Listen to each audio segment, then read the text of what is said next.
By any chance Imad Wasim কি সাকিবুল হাসানকে নিয়ে জেলাস ফিল করে? আর কি জিনিসটা তো এরকমই এখন, তাই না? আজকের ম্যাচে সাকিবুল হাসানকে ১৪তম ওভারে মানে সপ্তম বোলার হিসেবে বল করতে আনছে, তাও একটা ওভার বল করাইছে।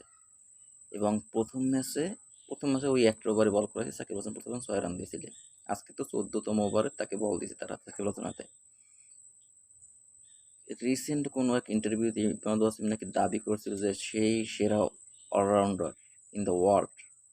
সেই প্রেক্ষাপটে হয়তো সাকিব হাসানকে একই সাথে একই দলে খেলে, সাকিবকে ওই স্পেসটুকু দিতে চায় না ইমাদ ওয়াসিম।